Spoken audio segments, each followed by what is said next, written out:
नमस्कार छात्रों, आज के इस वीडियो में हम कक्षा 10 की क्षितिज पुस्तक की का दूसरा पाठ तुलसीदास उसका तीसरा पद इस वीडियो में हम पढ़ेंगे। 2 पदों का अध्ययन हमने पिछले वीडियो में कर लिया है। कक्षा 10 के सारे वीडियो एक साथ देखने के लिए आप मेरी प्लेलिस्ट को सर्च कर सकते हैं।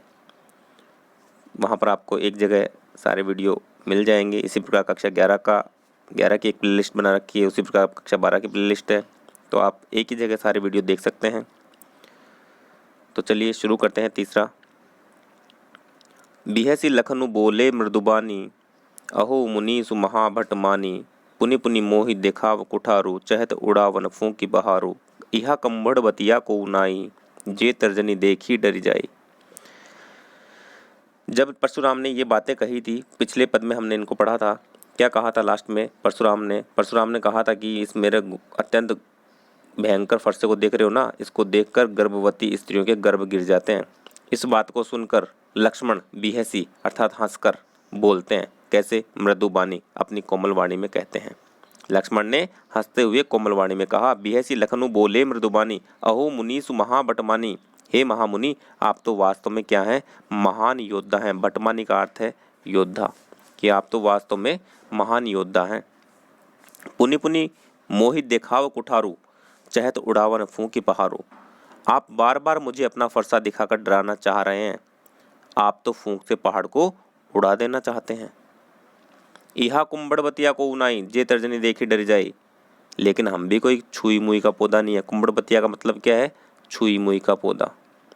हम भी कोई छुई मुई का पौधा नहीं है जो तुम्हारी तर्जनी देखकर डर जाएंगे। तर्जनी बोलते हैं जो अंगूठे के पास वाली जो उंगली होती है, जिस इशारे करने वाली, संकेत करने वाली उंगली जो होती है, जिसको हम इंग्लिश में इंडेक्स फिंगर भी कहते हैं, उसको तर्जनी कहा गया है। कि हम तुम्हारी तर्जनी को देखकर डरने वाले नहीं है।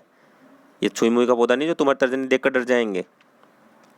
आगे देखिए, आगे कहते हैं लक्ष्मण कि देखी कुठारू सरासन बाना, कि हमने तो तुम्हारे हाथ में, कुठारू मतलब फरसा, सरासन मतलब धनुष, फरसा, धनुष और बाण, ये सब देखकर मैंने अभिमान पूर्वक आपसे कुछ बातें कह दी। मैंने क्या सोचा कि भाई आप भी क्षत्रिय हैं, आप भी हथियार धारण कर रखे हैं, फरसा है आपके पास, धनुष बाण है। इन सब चीज़ों को देखकर मैंने आपसे अभिमान पूर्वक कुछ कह दिया। मतलब आपके पास क्षत्रियों की तरह फरसा और धनुष बाण देखकर मैंने अभिमान पूर्वक आपसे कुछ बातें कह दी। परंतु अगली पंक्ति है, भृगुसुत समुझी जनेऊ बिलोकी। जनेऊ मतलब, परंतु आपके जनेऊ देखकर समझ आया कि आप तो ब्राह्मण हैं। और कौन है? भृगुसुत मतलब महर्षि भृगु के वंशज हैं या भृगु ऋषि के पुत्र हैं।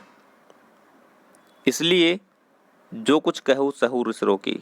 इसलिए आप जो कुछ उचित अनुचित कह रहे हैं ना, मैं अपने रिस को रोककर सहन कर रहा हूँ। अर्थात क्रोध, रिस मतलब क्रोध को रोककर सहन कर रहा हूँ।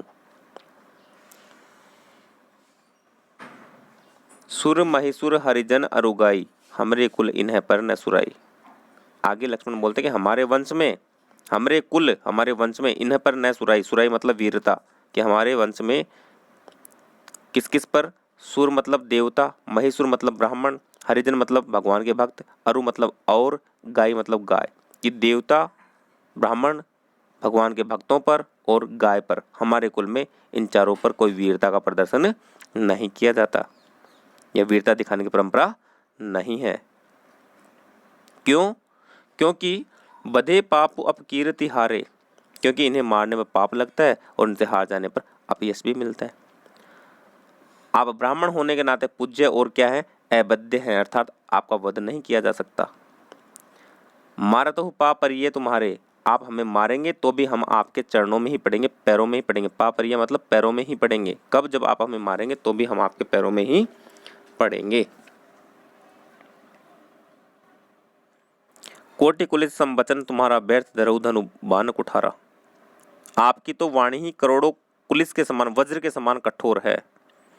समवचन मतलब, वचन मतलब आपकी वाणी, तुम्हारी वाणी करोड़ों पुलिस के समान है, अर्थात करोड़ों वज्र के समान कठोर है। फिर आप व्यर्थ में ही, बेकार में ही धनुष बाण और कुठारे को धरऊ मतलब धारण कर रखे हैं। आप तो बेकार में ये धनुष बाण और फरसे को धारण करते हो। आपकी तो वाणी करोड़ों वज्र के समान। आप तो वाणी से ही अर्थात बोलकर ही अगले को मार सकते हो। आपको इन हथियारों की कहाँ आवश्यकता है। इस प्रकार से व्यंग कर रहे हैं लक्ष्मण परशुराम के ऊपर। आगे देखिए दोहा है, जो बिलो की अनुचित कहेऊ, जो बिलो की अनुचित कहेऊ, क्षमहु महामुनि धीर, सुनी सरोस भृगुवंश मनि, बोले गिरा गंभीर। हे महामुनि, हे धैर्यवान, धीर मतलब धैर्य, महामुनि या धैर्यवान महामुनि, आपके वेश को देखकर जो बिलो की अनुचित कहे, कि आपके वेश को देखकर मैंने जो भी उचित अनुचित बातें कही हैं, या मैंने जो भी अनुचित बातें कही हैं, जो बिलो की मतलब जो देखकर, क्या देखकर, आपके वेश को देखकर, आपकी वेशभूषा को देखकर मैंने जो आपसे अनुचित बातें कह दी हैं, उन्हें आप क्षमा कर दीजिए। क्षमहु मतलब क्षमा कर दीजिए। हे महामुनि, हे धैर्यवान, आप मेरी उस अनुचित बातों को आप क्षमा कर दीजिए जो मैंने आपके वेशभूषा को देखकर आपसे कह दी हैं। लक्ष्मण की ये व्यंगमयी बातें सुनकर अगली पंक्ति परशुराम जी लक्ष्मण से कहते हैं, क्या कहते हैं, नहीं, सुनी सरोस भृगुवंश मनि, बोले गिरा गंभीर, कि लक्ष्मण की ये व्यंग्य बातें सुनकर सुनी सरोस क्रोधित होकर, क्रोध में भृगुवंश मनि बोलते हैं। कैसे, गिरा गंभीर, गंभीर वाणी में भृगुवंश मनि सुनी सरोस, ये बातें सुनकर क्रोध युक्त भृगुवंश मनि, परशुराम के लिए कहा गया, जो भृगुवंश में मणि है अर्थात श्रेष्ठ है, कौन है, परशुराम है, वो गंभीर वाणी में कहने लगे। क्या कहे वो अगले पद में हम अध्ययन करेंगे। उम्मीद करता हूँ आपको समझ आया होगा। मिलते हैं अगले वीडियो में। धन्यवाद। जय हिंद, जय